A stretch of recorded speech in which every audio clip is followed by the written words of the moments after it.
안녕하십니까, 임희정 권사입니다. 네, 우리가 지난 시간에 사무엘하 12장에서 다윗이 그 밧세바를 범한 그 범죄 후에 나단 선지자가 그것을 지적하니까 자신의 잘못을 깨닫고 회개하는 그 부분을 읽었어요. 그런데 그 본문에서는 그 사무엘하 본문에서는 그 용서를 빌고 용서를 받는 내용이 굉장히 간단하게 기록이 되어 있지만 시편에서 다윗이 얼마나 그 사건을 두고 절절하게 회개했는지가 잘 나타나 있거든요. 그래서 지난 시간에 사무엘하 12장 앞부분에 이어서 시편 51편을 읽은 것이 그 당시에 그 다윗이 회개하며 쓴 그 시편으로 알려져 있고요. 오늘 읽을 32편은 그 사건이 일어나고 용서를 받고 나서 조금 시간이 흐른 후에 쓰여진 시로 봅니다. 그러니까 내가 하나님 앞에 범죄하고 용서를 받고 나니까 그 얼마나 그 감사한지, 그 용서받기 이전에 얼마나 힘들었는지를 되돌아보며 쓴 시라고 할 수 있습니다. 그리고 이어지는 38편 역시 또 다윗이 밧세바의 사건을 배경으로 해서 참회하는 그런 시로 알려져 있습니다. 오늘 그래서 32편, 38편 계속해서 읽도록 하겠습니다. 시편 32편의 1절은 허물의 사함을 받고 자신의 죄가 가려진 자는 복이 있도다 라는 말씀으로 시작을 합니다. 허물이라는 말이 약점, 실수, 우리말에서는 이런 뜻으로 쓰이잖아요. 그런데 성경에서 허물은 굉장히 강한 개념으로 보입니다. 반역이라든가 변절, 영역 침범 이런 의미로 쓰인다는 거죠. 그러니까 신하가 임금을 몰아내기 위해서 역모를 일으킬 때 사용했던 그런 그 뜻이라고 해요. 하나님을 하나님으로 인정하지 않는 것, 하나님을 거역하는 것을 허물이라고 본다는 거죠. 그 하나님을 모르고 하나님 없이도 충분히 잘 살 수 있다고 자신만만하던 사람이 하나님을 인격적으로 만나게 되면 가장 크게 잘못했다고 회개하게 되는 것이 하나님을 하나님으로 인정하지 않았다는 그런 거죠. 그게 바로 허물이라고 성경에선 이야기하고 있는 거예요. 다윗이 밧세바 사건을 일으킨 거는 곧 하나님을 하나님으로 인정하지 않고 하나님께서 하지 말라는 것을 행한 것이기 때문에 허물과 죄라고 지금 표현하고 있는 것이죠. 그래서 다윗은 그 사건에서 내가 용서받은 것이 얼마나 복된 일인지를 말하고 있는 것입니다. 그 다윗은 자기가 용서받기 전의 상태가 어땠는지 3절, 4절을 통해서 이야기하고 있어요. 내가 입을 열지 아니할 때에 종일 신음함으로 내 뼈가 쇠하였도다.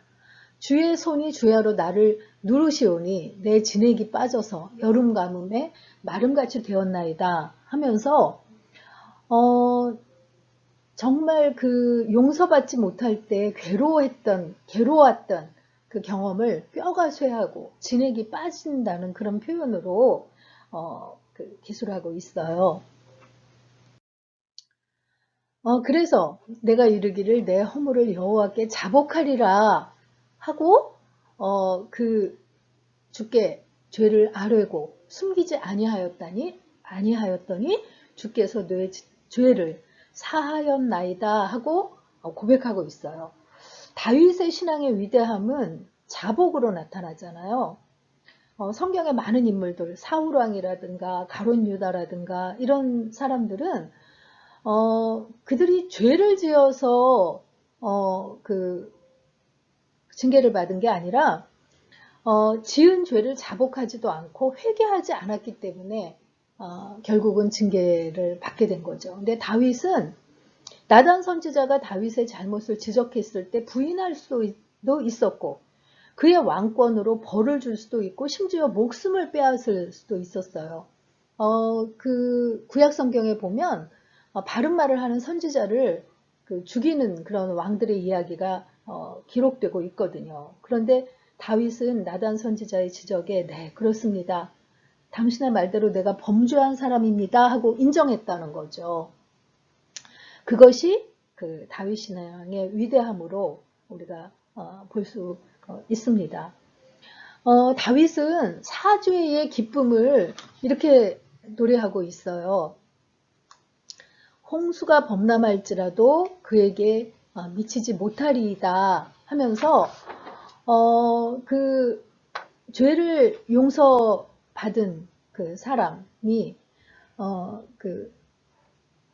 내가 기회를 얻어서 주께 기도할지어다 하고 있는데 적절한 때 그 순간에 하나님을 만나야 할 적절한 때와 주님을 만나야 할 바로 그 순간에 주께 기도해서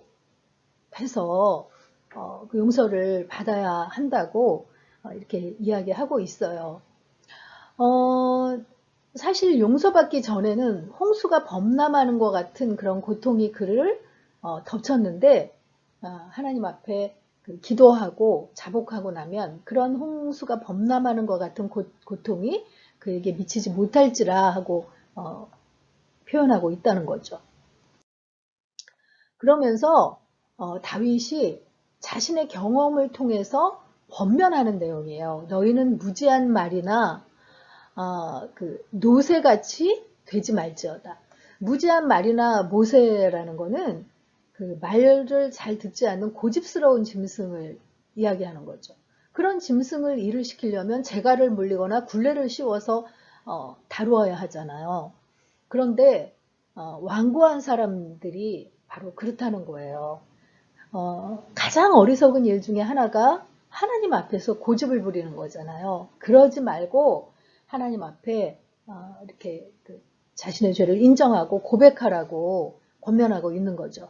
그러면서 너희 의인들아 여호와를 기뻐하며 즐거워할지어다. 마음이 정직한 너희들아 다 즐거워 외칠지어다 하면서 죄로 인해서 눌리는 삶과 대비되는 이런 모습을 그리고 있어요. 여호와를 기뻐하며 즐거워할지어다. 하나님 앞에 죄를 용서받고 마음이 정직한 너희들아 다 즐거이 외칠지어다. 죄를 용서받고 나면 이렇게 기뻐하며 즐거워하며 외칠 수 있다는 것을 하나님 앞에 정말 기뻐하며 즐거워하는 것보다 더 의로운 삶은 없다고 소리를 높이고 있는 거죠.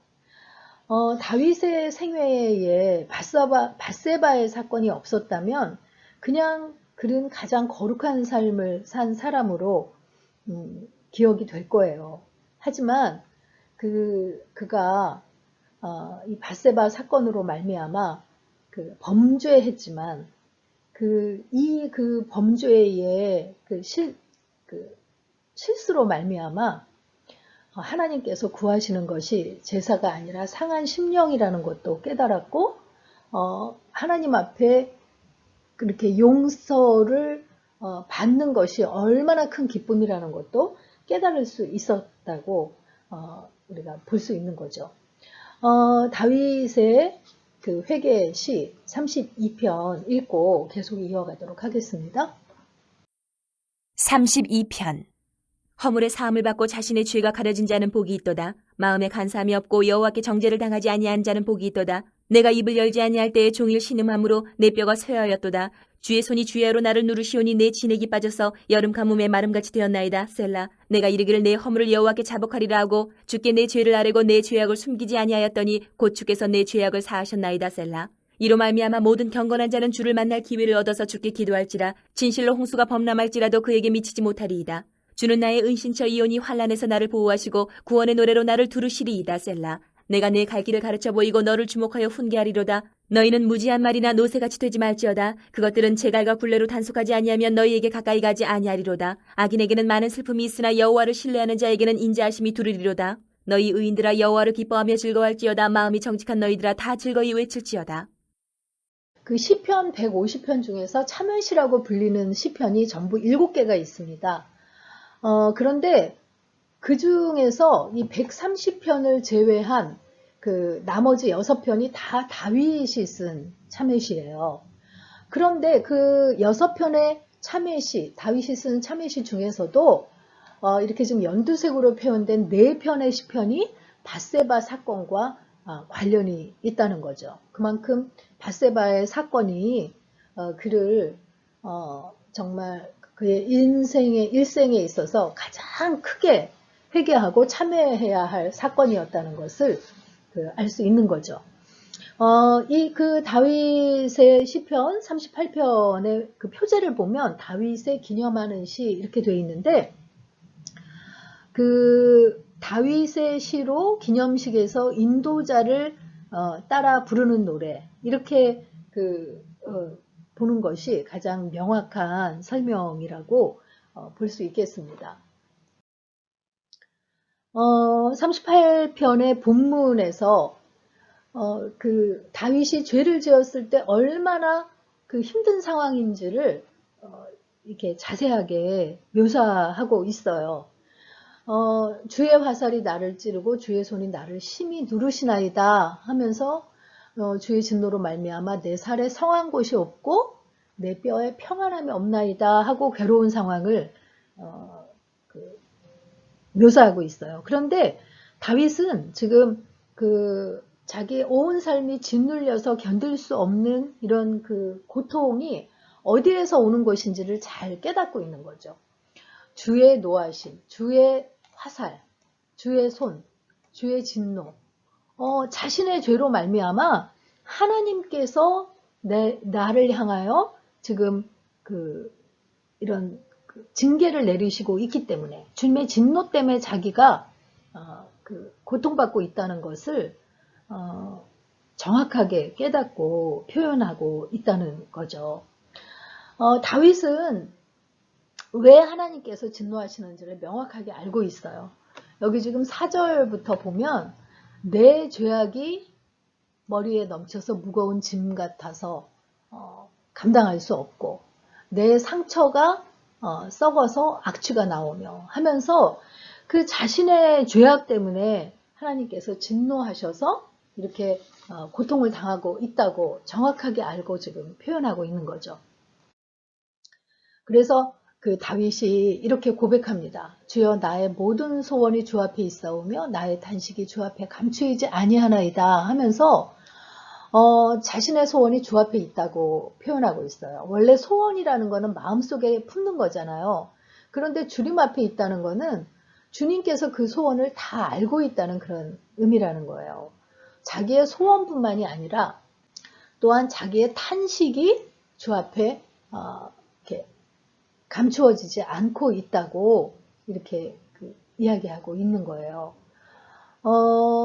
그러면서 내 생명을 찾는 자가 올무를 놓고 나를 해하려는 자가 괴악한 일을 말하여 종일토록 음모를 꾸미오나 하면서 다윗이 육체적인 고통뿐만이 아니라 관계에서도 고통을 받아서 정서적으로 또 영적으로 그가 고통 가운데 있다는 것을 지금 호소하고 있는 것을 볼 수 있습니다.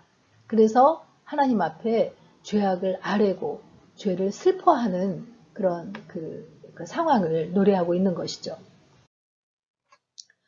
내 죄악을 아뢰고 내 죄를 슬퍼함이니이다 하면서 그런 그 상황 속에서 이렇게 자신의 죄를 슬퍼한다고 고백하는 거예요. 그러면서 죄된 삶을 정리하고 새로운 그 삶을 살게 하는 출발점이 되는 것은 하나님 앞에 죄를 아뢰고 그것을 용서받는 것이라는 것을 정확하게 지금 표현하고 있는 것이죠. 그 다윗은 성경에 그의 나타난 그의 삶을 보면 그가 몸이 아팠을 때 정신이 고통스러웠던 그런 때를 충분히 알고 있거든요. 그런데 죄악으로 인해서 고통을 받는 것이 얼마나 힘든 것인지가 훨씬 그것이 강한 것임을 잘 표현하고 있는 거예요. 그래서 하나님 앞에 죄악을 아뢰고 내 죄를 슬퍼한다고 지금 표현하고 있는 거죠. 그러면서 여호와여 나를 버리지 마소서, 나의 하나님이여 나를 멀리하지 마소서 하고 하나님 앞에 간구하고 있습니다. 우리가 밧세바의 범죄 사건을 읽고 이어서 대표적인 그의 참회 시인 시편 51편을 읽었는데 거기서도 보면 하나님의 영이 나를 떠나게 하지 마시고 주의 임재 가운데서 나를 멀리하지 말아달라고 간구하고 있는 걸 볼 수 있거든요. 사울은 그가 범죄한 것을 사무엘 선지자가 지적했을 때 사람들 앞에서 나를 그래도 인정해달라고 간구했는데 그 사람들 앞에서의 그 체면을 소중하게 여긴 걸 볼 수 있는데 다윗은 무엇을 구해야 할지를 정확하게 알고 있었던 거예요. 하나님이여 나를 버리지 마소서, 나를 멀리하지 마소서. 오직 다윗이 구할 것은 그것뿐이었던 거죠. 하나님이 나의 죄악으로 말미암아 나를 버릴까, 나를 멀리할까. 그것이 그에게 가장 두려운 일임을 여기 시편 38편에서도 간구를 통해서 알 수 있습니다. 그래서 오늘의 묵상 포인트는요. 여호와여 나를 버리지 마소서라고 고백되어지는 순간이 있으신가요? 하는 것입니다. 우리가 자신의 잘못을 하나님 앞에 고백하면서 나를 버리지 마시기를, 나에게서 멀리 떠나지 마시기를 간구하는 그런 기도도 필요하리라는 그런 생각을 해보게 됩니다. 시편 38편 읽고 마치도록 하겠습니다. 38편.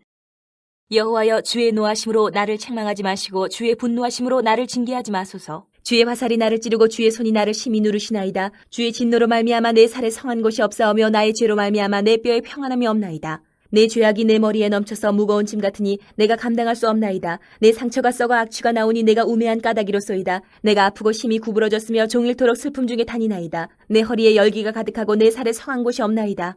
내가 피곤하고 심히 상하였음에 마음이 불안하여 신음하나이다. 주여 나의 모든 소원이 주 앞에 있사오며 나의 탄식이 주 앞에 감추이지 아니하나이다. 내 심장이 뛰고 내 기력이 쇠하여 내 눈의 빛도 나를 떠났나이다. 내가 사랑하는 자와 내 친구들이 내 상처를 멀리하고 내 친척들도 멀리 섰나이다. 내 생명을 찾는 자가 올무를 놓고 나를 해하려는 자가 괴악한 일을 말하여 종일토록 음모를 꾸미오나 나는 못 듣는 자같이 듣지 아니하고 말 못하는 자같이 입을 열지 아니하오니 나는 듣지 못하는 자 같아서 내 입에는 반박할 말이 없나이다. 여호와여 내가 주를 바라싸오니 내 주 하나님이 내게 응답하시리이다. 내가 말하기를 두렵건대 그들이 나 때문에 기뻐하며 내가 실족할 때에 나를 향하여 스스로 교만할까 하였나이다. 내가 넘어지게 되었고 나의 근심이 항상 내 앞에 있사오니 내 죄악을 아뢰고 내 죄를 슬퍼함이니이다. 내 원수가 활발하며 강하고 부당하게 나를 미워하는 자가 많으며 또 악으로 선을 대신하는 자들이 내가 선을 따른다는 것 때문에 나를 대적하나이다. 여호와여 나를 버리지 마소서. 나의 하나님이여 나를 멀리하지 마소서. 속히 나를 도우소서. 주 나의 구원이시여.